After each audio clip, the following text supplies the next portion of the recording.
Bonjour à tous, merci de suivre et nous sur Radio Djenal, la radio des droits de l'enfant et du divertissement.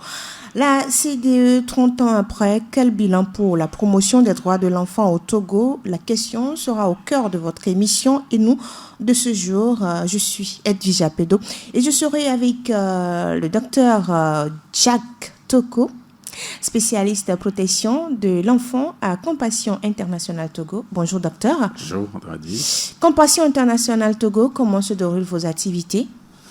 D'abord, merci de m'avoir invité à cette émission pour parler des enfants.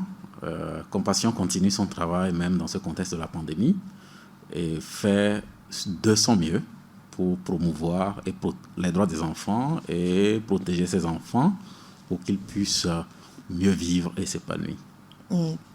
La Convention internationale des droits de l'enfant est un texte de 54 articles adopté le 20 novembre 1989. Ça fait 30 ans donc. Après 30 années, la CDE, on va dire, les enfants ont-ils réellement accès à leurs droits, au Togo notamment? Question pertinente.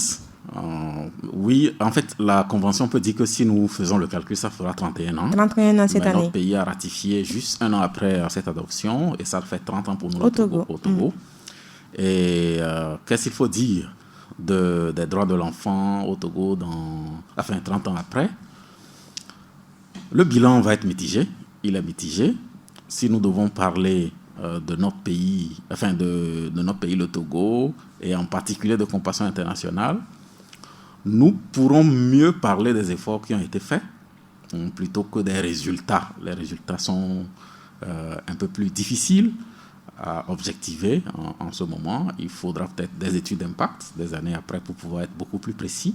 Mais nous pouvons déjà dire qu'un réel effort se fait dans les questions de protection des droits des enfants au niveau de Compassion Internationale. Chaque année, nous faisons l'effort de sensibiliser tous nos acteurs sur les questions des droits des enfants. Nous faisons en sorte qu'ils puissent s'y familiariser et s'y conformer. Nous les encourageons à faire en sorte que dans leur quartier, dans leur lieu où ils vivent, qu'ils puissent eux-mêmes être de bons parents, pour ceux qui sont déjà des parents, qu'ils éduquent bien leurs enfants. Et pour les enfants qui sont parrainés par Compassion, nous leur enseignons sur leurs droits et devoirs. Nous prenons soin aussi de former leurs parents sur les questions relatives aux droits des enfants. Et il y a aussi des actions que nous menons à l'endroit de la communauté pour que celle-ci puisse connaître les droits des enfants, les accepter et les respecter. Ça, ce sont les activités que vous menez au niveau de Compassion Internationale. Mais au plan national, je vais parler d'une façon générale, est-ce que les enfants ont réellement accès à leurs droits? Ça va être toujours mitigé. Je suis obligé de rester dans cette logique-là. Ce n'est pas tout rose, mais il y a des efforts qui se font. Par exemple, le droit à l'éducation, c'est l'un des droits des enfants. Et il y a des efforts qui se font, ça et là, pour que ces droits-là soient respectés. Le droit à la santé, c'est l'un de ces droits aussi, l'un des droits des enfants. Et nous pouvons tous constater en tant que Togolais qu'il y a de petits efforts qui se font, ça et là, pour promouvoir ce droit-là aussi. Et donc, si nous pouvons regarder objectivement ce qui se fait sur le terrain, que ce soit au niveau de l'État, au niveau des associations engagées dans la cause des enfants, nous pouvons dire que les lignes bougent peu à peu, mais les mentalités changent lentement. Au niveau de notre pays, les textes sont là. Et le cadre juridique est un cadre vraiment louable pour ce qui est de la cause des enfants. Nous avons un code de l'enfant qui est connu et qui est vraiment bien fait et qui permet aujourd'hui à ceux qui le désirent de savoir quels sont les droits des enfants. Ce code est revisité actuellement par les autorités? Il est en cours de révision. Là, vous m'informez, je n'ai pas ce détail-là en ce moment. Mais sachez que même dans sa forme actuelle, c'est un document très intéressant qui permet de connaître les droits des enfants et de les promouvoir. Et donc, au niveau de l'État, des efforts se font. au niveau des structures engagées dans la cause des enfants, comme Compassion, comme je l'avais dit dans la question précédente, il y a quelque chose qui se fait pour que les enfants se sentent mieux là où ils sont. Alors, quand on regarde, on observe, surtout parlant des enfants en situation de rue, le phénomène augmente. Les enfants en situation de mobilité, le phénomène également explose. Les enfants victimes de maltraitance et de viol, toujours le même constat, le phénomène explose dans le pays. Comment expliquer cet état de fait?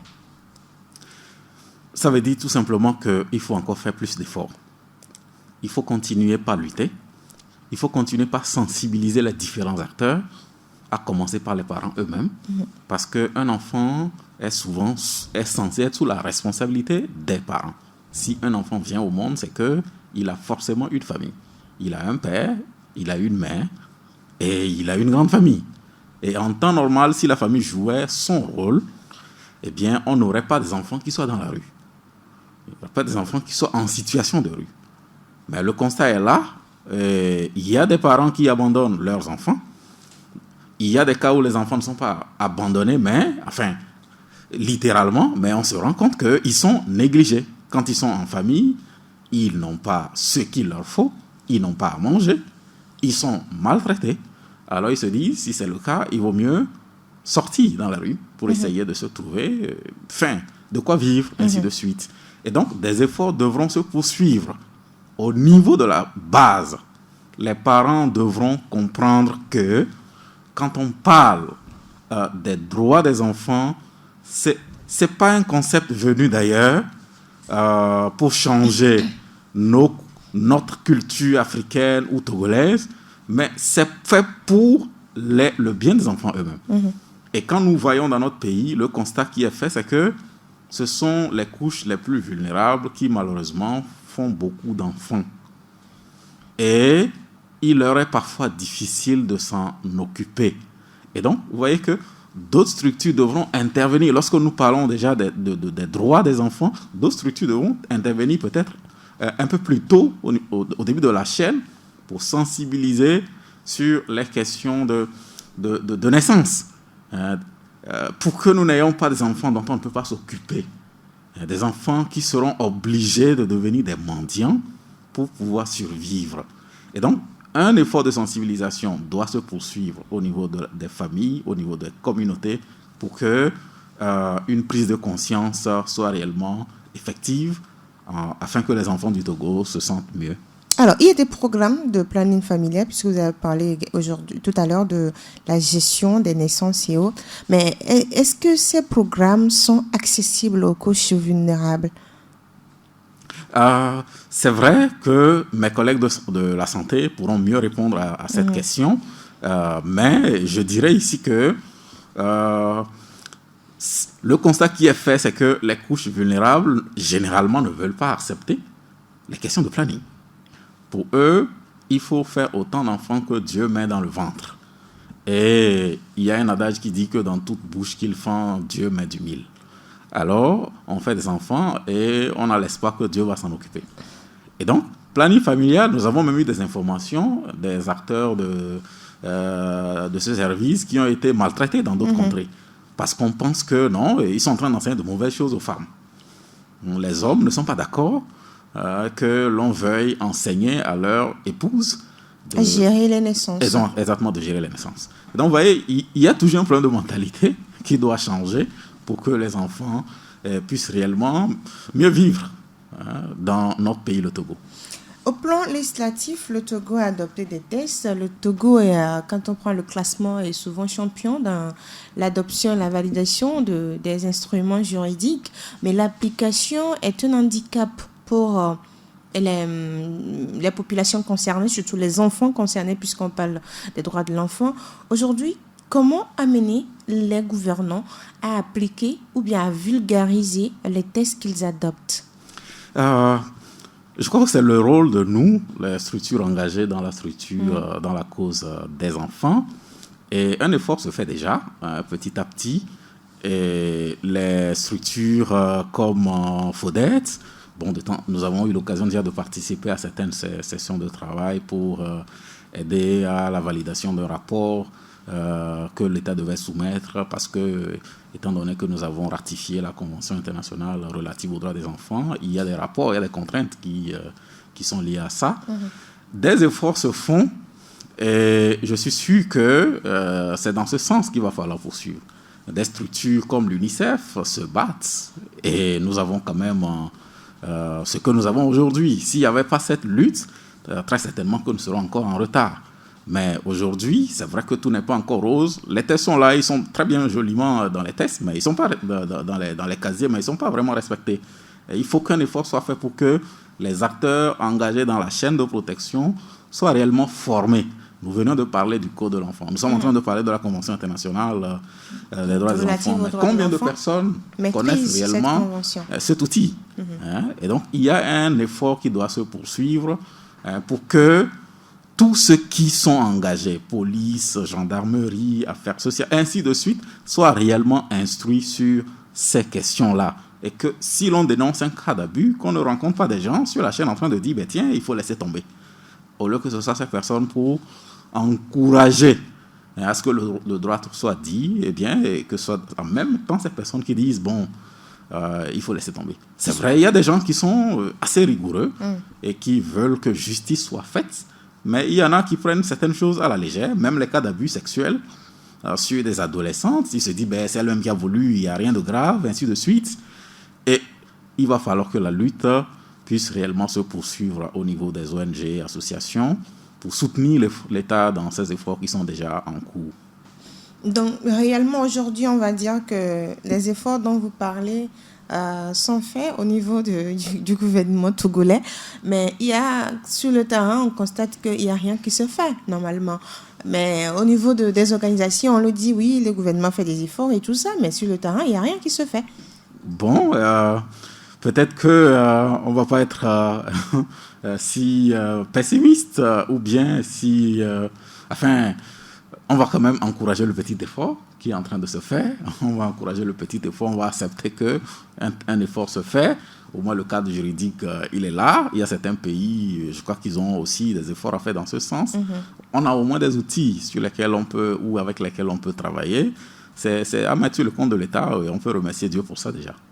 Alors, la célébration du 20 novembre de cette année intervient dans un contexte particulier marqué par la pandémie liée au coronavirus.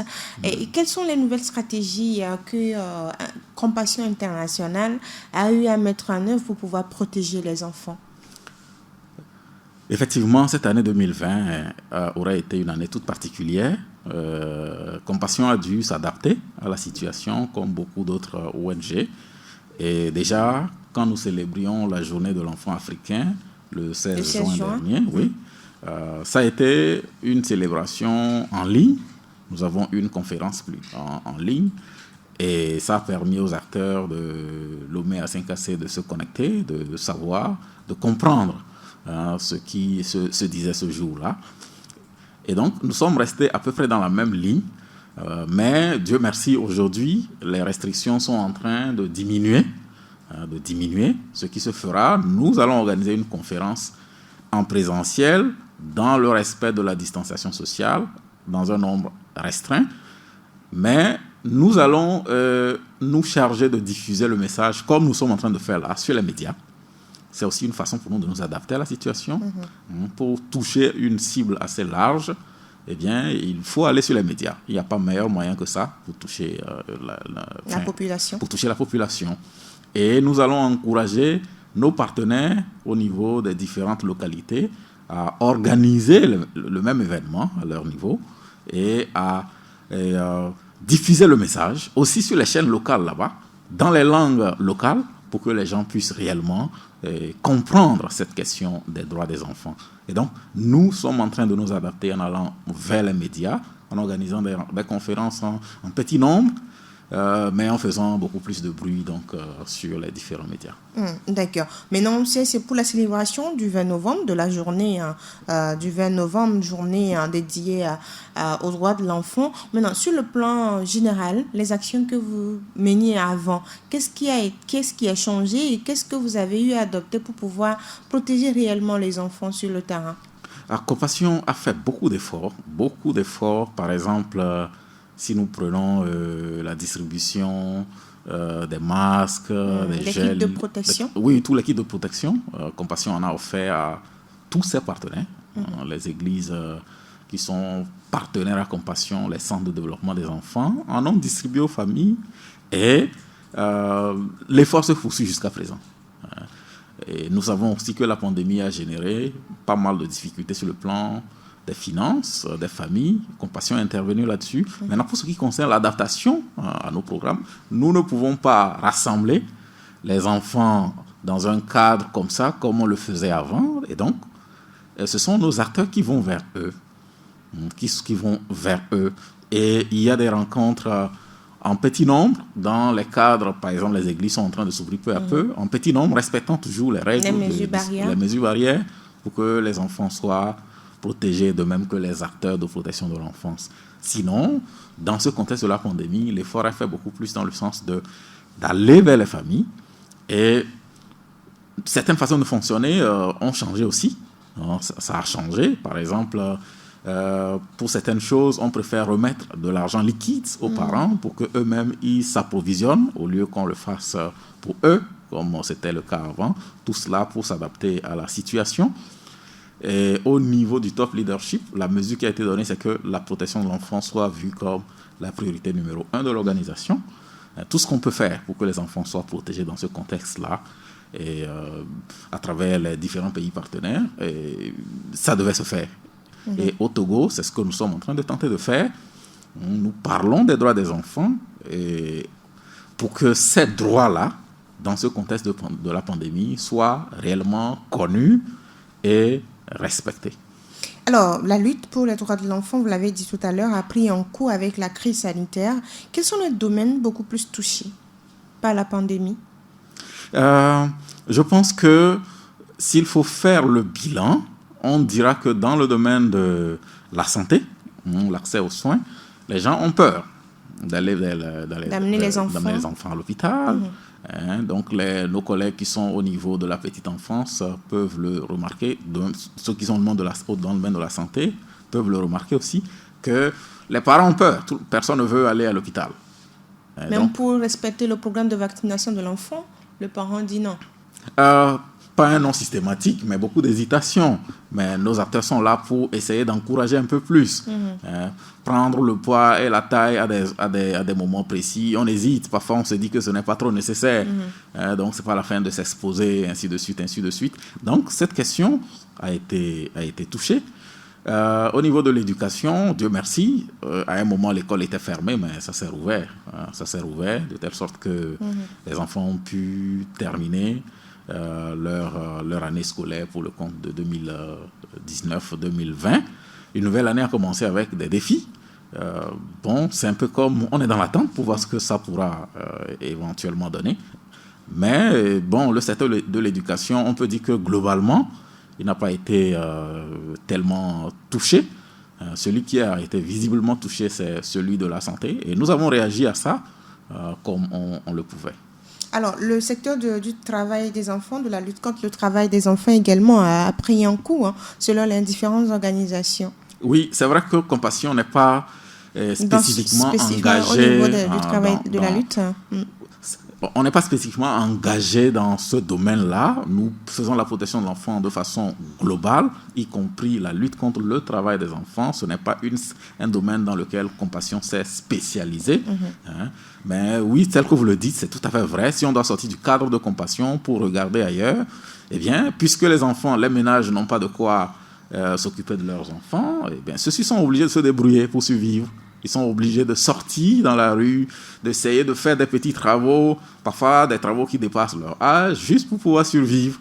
Et donc, la pandémie a engendré ce phénomène-là, sinon a accru, parce qu'il existait déjà, il a accru ce phénomène-là parce que les parents n'avaient plus, sinon n'ont pas. Si je dis n'avaient plus, c'est comme c'est dans le passé. Les parents n'ont pas assez de moyens pour s'occuper de leurs enfants. Et certainement que des statistiques pourraient montrer aussi que les enfants de la rue, le phénomène d'enfants de la rue, s'est réellement accru. Pour le moment, ce n'est qu'une affirmation. Il vaut mieux qu'on ait des statistiques pour pouvoir être plus précis. Mais on peut faire l'hypothèse que ce soit probable parce que de plus en plus de parents démissionnent. Il y avait qui avaient des activités précaires qui ne leur apportaient pas grand-chose. Et la pandémie a tout balayé. Et finalement, ils sont complètement devenus démunis. Et ce phénomène-là a trouvé le moyen de s'accroître. Le phénomène, je veux dire, d'enfants de la rue.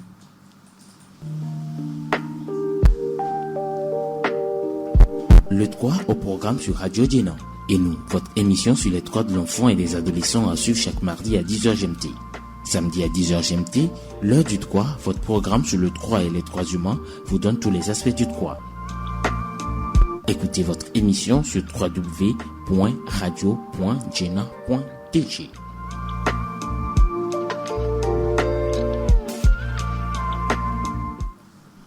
Vous êtes sur Radio Djena, si vous venez de nous rejoindre dans votre émission et nous. Et aujourd'hui, nous parlons de la Convention relative aux droits de l'enfant. Quel bilan après 30 ans au Togo, parce que sur le plan international, ça fait 31 ans. La Convention a été adoptée le 20 novembre 1989 par les Nations Unies et c'est un texte de 54 articles, mais le Togo a adhéré à cette Convention en 90, donc ça fait 30 ans pour le Togo. Nous sommes avec Dr Jacques Toko, spécialiste protection de l'enfant à Compassion Internationale Togo. Alors, docteur, on va revenir à cette célébration. Quel impact de cette journée sur la vie des enfants? Merci pour la question. Disons que nous avons déjà commencé la célébration. Ce n'est pas une journée finalement, c'est une semaine d'activité que nous sommes en train de développer. Au niveau de Compassion? Au niveau de Compassion.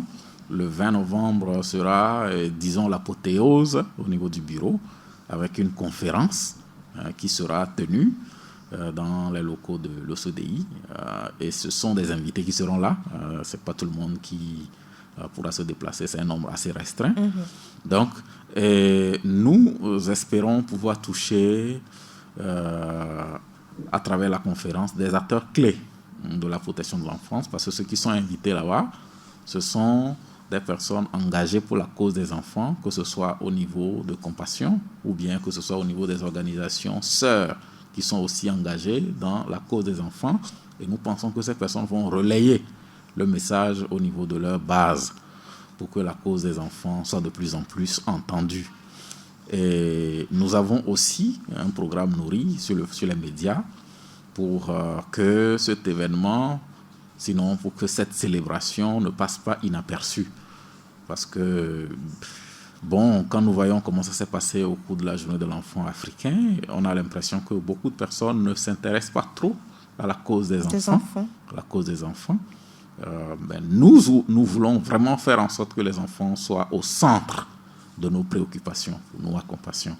Nous allons aussi promouvoir des talents de nos enfants parce que à la suite de la conférence, il y aura une sorte de galerie, des enfants qui vont peindre sur la question des droits des enfants et les participants iront voir ce qu'ils ont produit et comprendre les thèmes développés sur les questions des droits des enfants.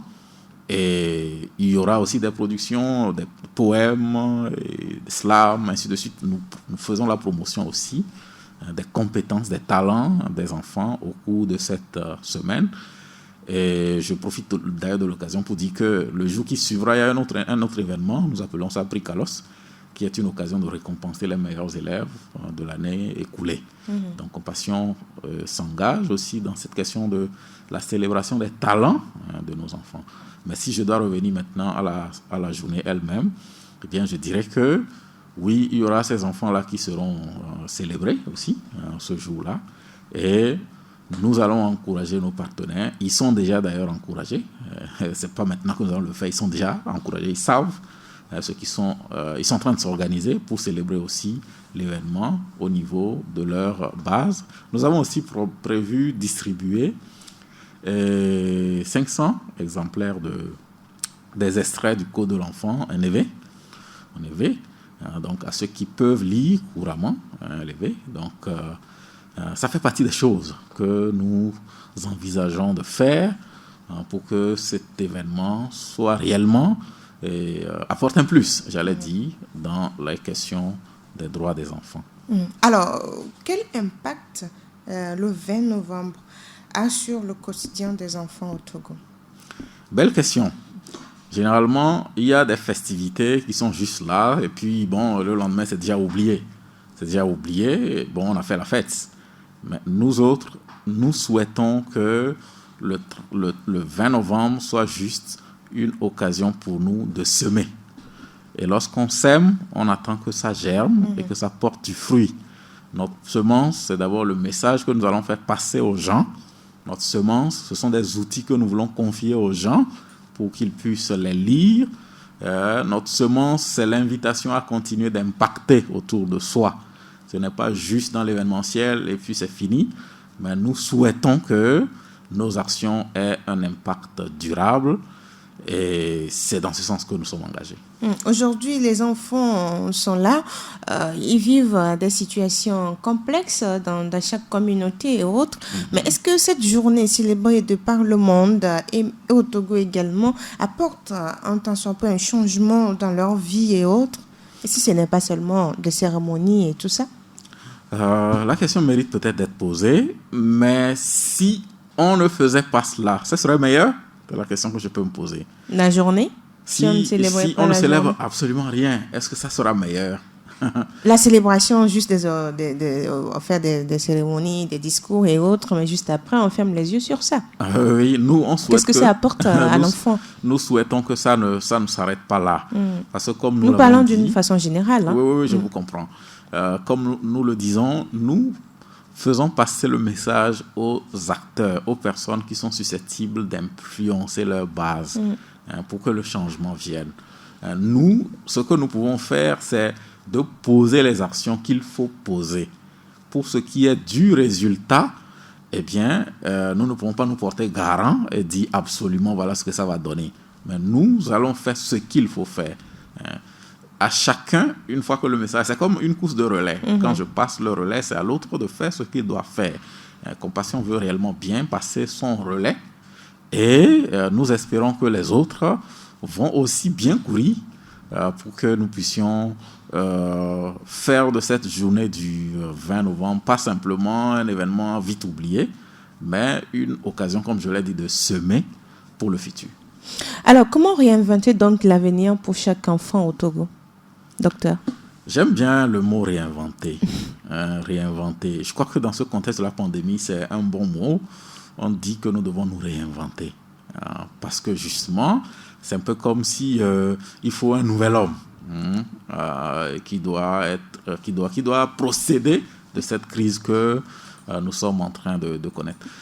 Une chose que nous devons faire actuellement, c'est beaucoup plus cette question d'utiliser les médias pour faire passer le message. Ça, c'est absolument important. Utiliser les médias. Parce que si les rassemblements ne sont pas possibles, ben, ce n'est pas le cas pour les médias. Il suffit que je me connecte et puis bon, là, j'ai l'information. Ouais. Et donc, il faudrait que les médias puissent être réellement sollicités. Nous sommes à l'ère des TIC. Je pense que certains pensaient que c'était un luxe. Aujourd'hui, on s'est rendu compte que les TIC, c'est vraiment indispensable. On en a besoin pour survivre. Et pour nous qui sommes en partenariat avec des églises, sans ces TIC, certaines églises auraient eu les pires problèmes de la vie parce que là, elles ont continué à fonctionner à cause de cette technologie de l'information et de la communication. Et je crois que c'est le moment de faire un usage optimal de ces TIC-là pour que nous puissions, à toute saison, même si la pandémie devait continuer pendant des années encore, qu'on continue de vivre aussi. Parce que la pandémie ne doit en aucun cas mettre un terme à la vie et aux activités sur la terre des humains. Et donc, nous allons aussi, dans la mesure du possible, encourager les enfants à faire un bon usage de ces médias, parce qu'il ne s'agit pas juste d'avoir les outils. Il y a les médias et les réseaux sociaux. Les réseaux sociaux, à faire un bon usage pour ne pas se détruire, parce qu'il y a des gens qui ont accès à Internet, mais ce n'est pas vraiment pour leur bien. Ils l'utilisent pour leur propre perte. Il va falloir... Parce que quand ça se développe, ça crée un autre problème. En fait, c'est ça ce qui se passe dans le monde. Autant on développe un secteur de la vie, autant on crée des problèmes auxquels on n'avait peut-être pas pensé. Donc, quand les enfants vont avoir de plus en plus accès aux médias et aux réseaux sociaux, et tout, eh bien, il y a aussi la possibilité d'exploitation sexuelle en ligne. La dernière fois, au cours de ce mois de novembre, vous avez vu qu'on nous a présenté sur les médias des gens qui sont engagés dans la cybercriminalité. Et donc, ce sont des phénomènes auxquels les enfants pourraient être exposés si rien n'est fait.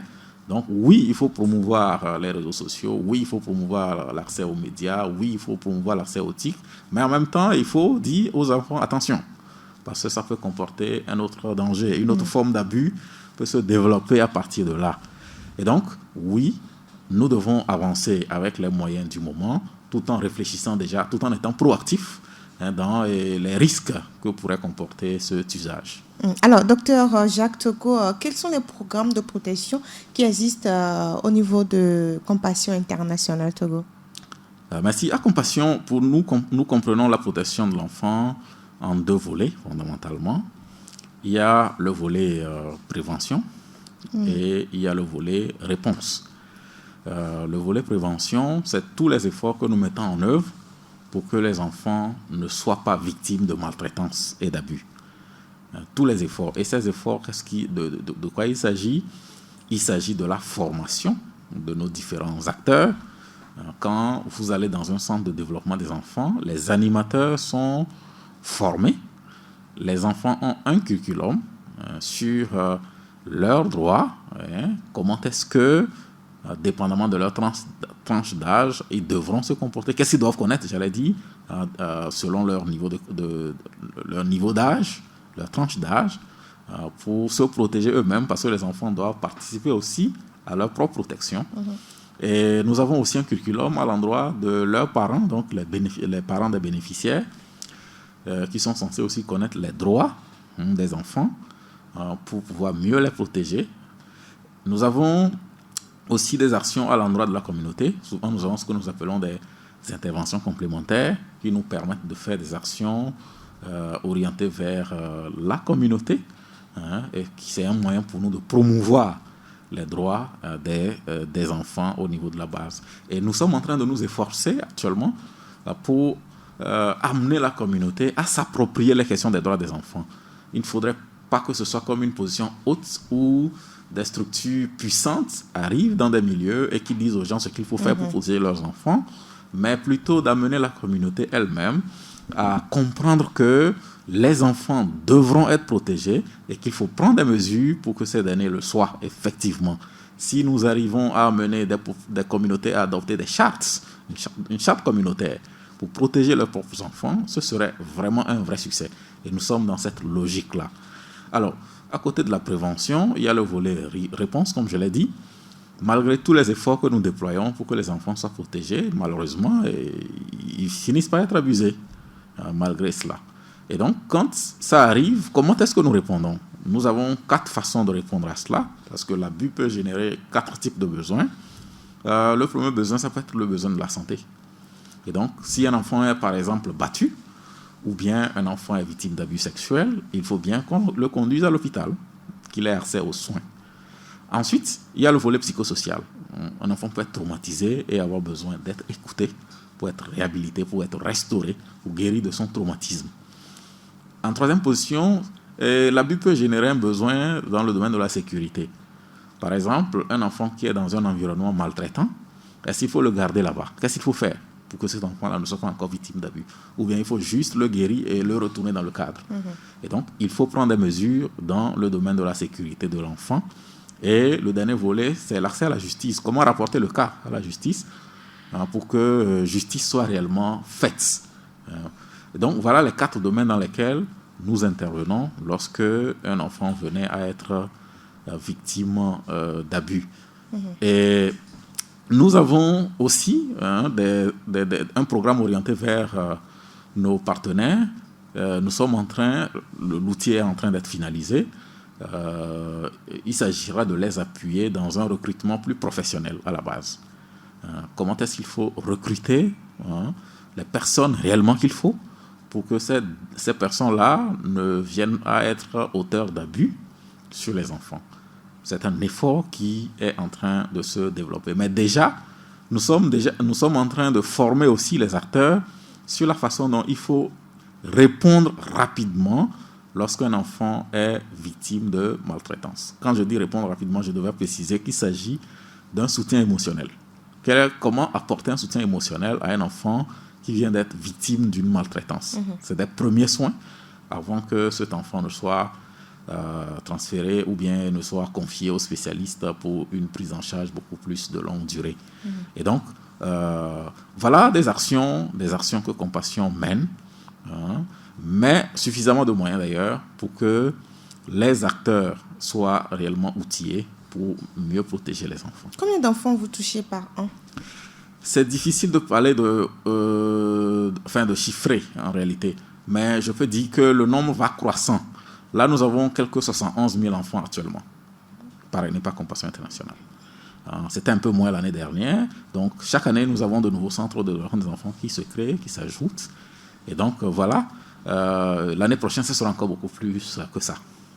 La question des auditeurs, c'est souvent pourquoi Compassion a décidé de travailler avec les églises et non avec les autres confessions? Parce que c'est une ONG d'abord chrétienne. Et Compassion est une ONG chrétienne, mais elle ne travaille pas avec les chrétiens, elle travaille avec tout le monde. Tous les enfants sont bénéficiaires. C'est ça la différence. C'est une ONG church-based. Donc, c'est basé au niveau de l'Église, mais les enfants qui sont enregistrés sont des enfants de la communauté.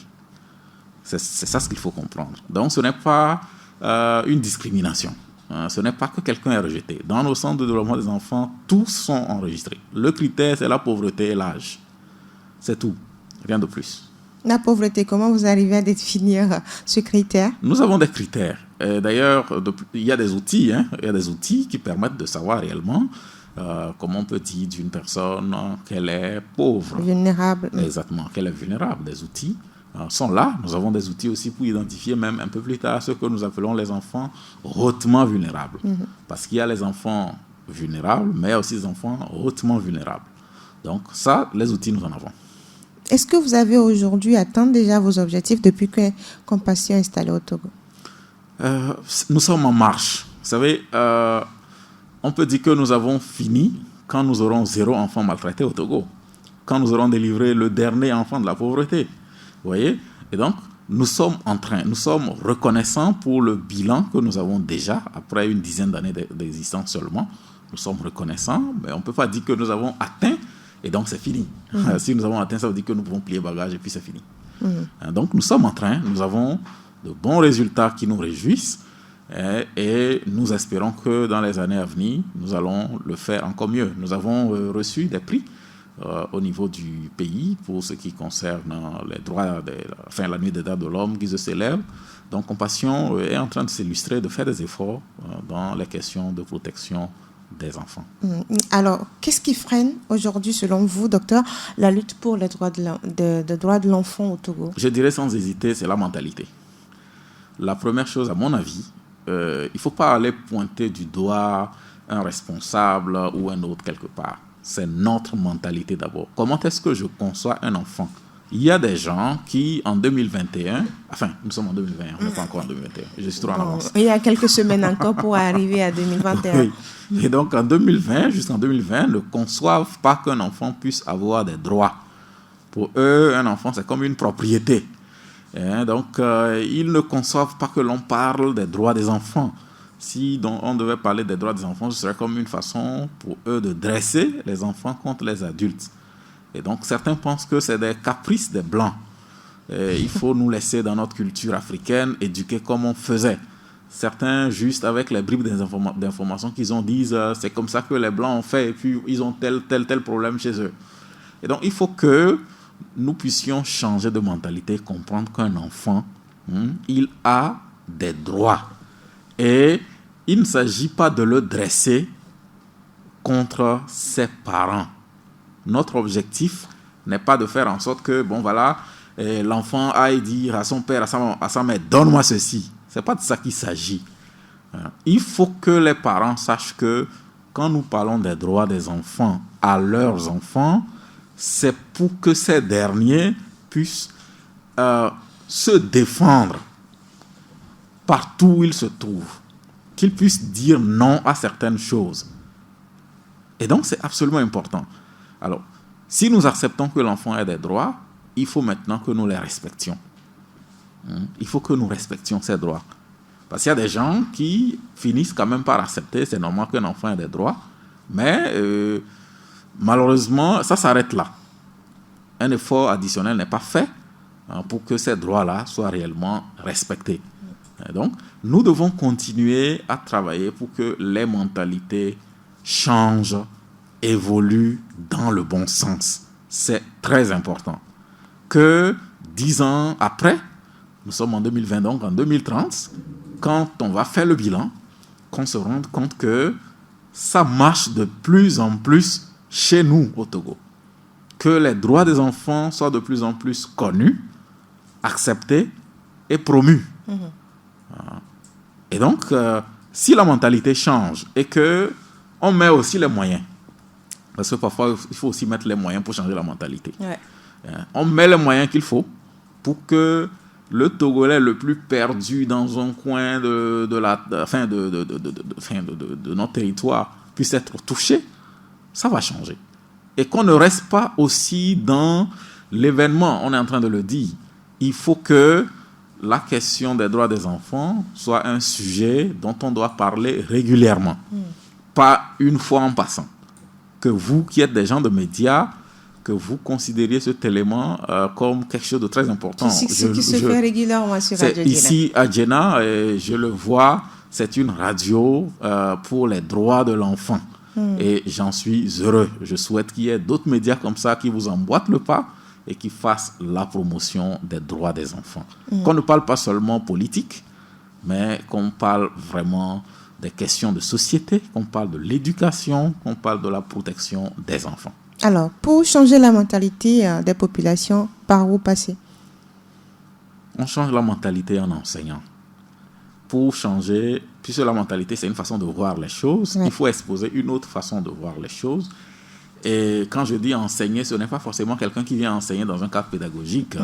On peut créer un cadre, éduquer. Créer un cadre pour que les acteurs eux-mêmes, les parents eux-mêmes réfléchissent dans une approche andragogique. Si on arrive dans un milieu, on crée un cadre, on demande aux parents, réfléchissez.